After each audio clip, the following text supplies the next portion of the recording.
So a coworker gave me this piece of firewood a couple years ago. It's around 16 inches by 7 inches, a little over 2.5 inches probably at the thinnest point. You know you're a woodworker not when people start giving you firewood, but when you start getting excited about people giving you firewood.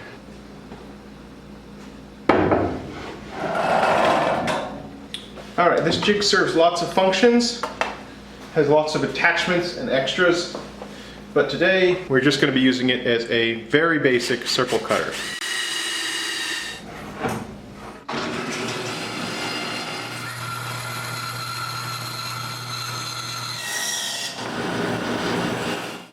Alright, so here we go. I've got it mounted between centers, and there's a lot of material to get rid of.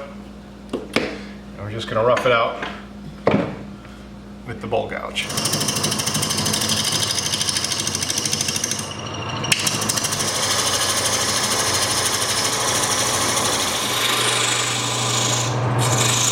There we go. So I've got a little 10 in there for my chuck jaws so I can hold it, turn it around. I know I make a lot of weird stuff on this channel. I turn a lot of strange material, but I gotta tell you, turning wood on the lathe is still my favorite.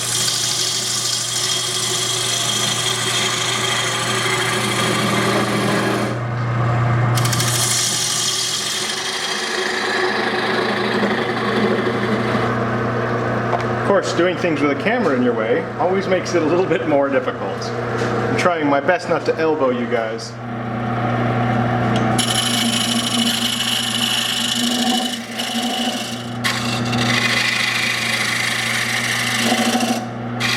If this was going to just be a wooden bowl, I would say we were mostly done. It was time for sanding. But we're going to try something interesting.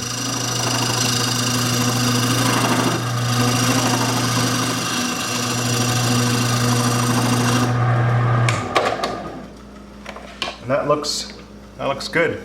That's exactly what I want. It is fairly shallow. It is a fairly shallow channel, and honestly, you know, you can put anything you want to in here. We are going to put some Milliput. I think that's how it's pronounced. This is called Milliput. Milliput, yeah. It's 2-part epoxy putty, and it comes in different colors. I got a black box and a white box.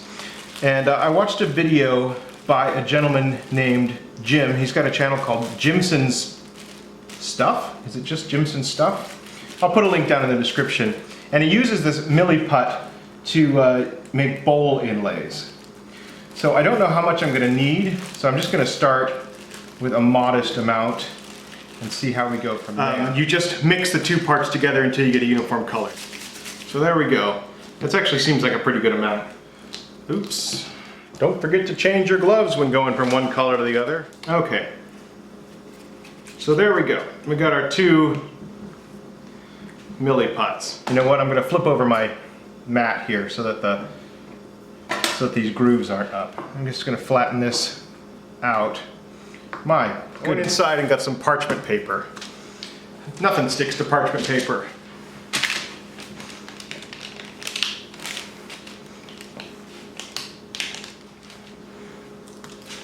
Okay, so if I get 2 strips like this, I think that's what I want.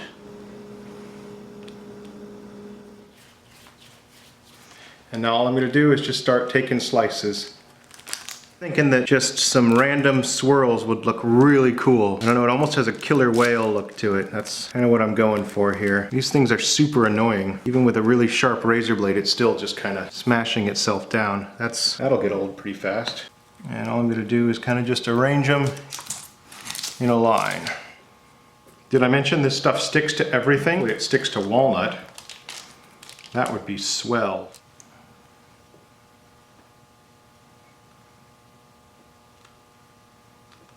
Please stick to the walnut and not my freaking fingers. At this point, whatever pattern I had has now just become the get it off my fingers pattern. All right, and all I'm doing is going back around and just shoving this stuff into the gap. Just shoving it in. He's ugly. He's a little ugly. Make sure this is well secured in here. I'm going to be using a carbide cutter for this part, and yeah, let's see what happens.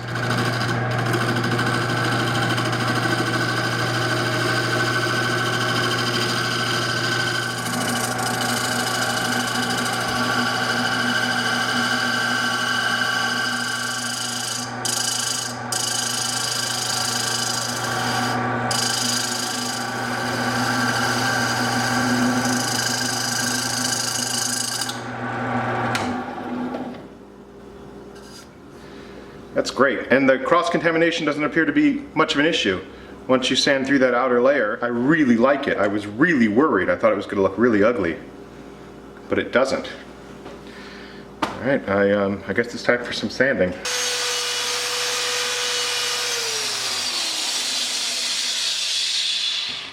All right, I'm taking my time here with the sanding. It's one of the things that Jim mentioned in his videos, is that if it gets too hot, the Milliput can actually melt and smear. So one of the other issues is that the dust is actually getting to the pores here.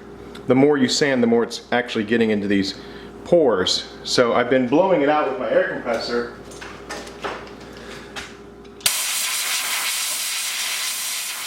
So slow going, but we'll get there. And this medieval looking contraption is my donut chuck. It's what I use for finishing the bottoms of bowls.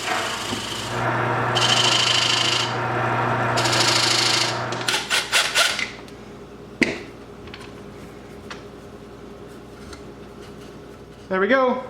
Bottom's all pretty, and we're ready for a finish. And all I'm going to do is use a little wipe-on polyurethane. Let's see how it looks with the Milliput.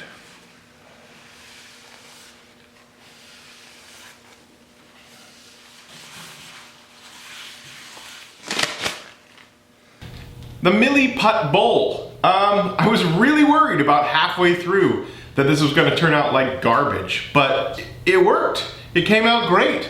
And I love that it cleaned up all of that cross-contamination.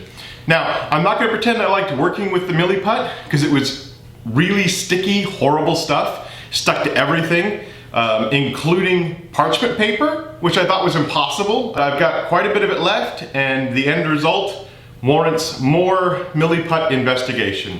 So thank you, Jim, for posting your videos, and I'll put a link down in the description for his channel. This one definitely goes in the win column, which is nice. It's nice to have a win now and then, which means that Mrs. Brown will not be burning it. I'm sure that there will be plenty more projects in the future I can give to my pyro wife. All right, thank you very much for watching. Please subscribe.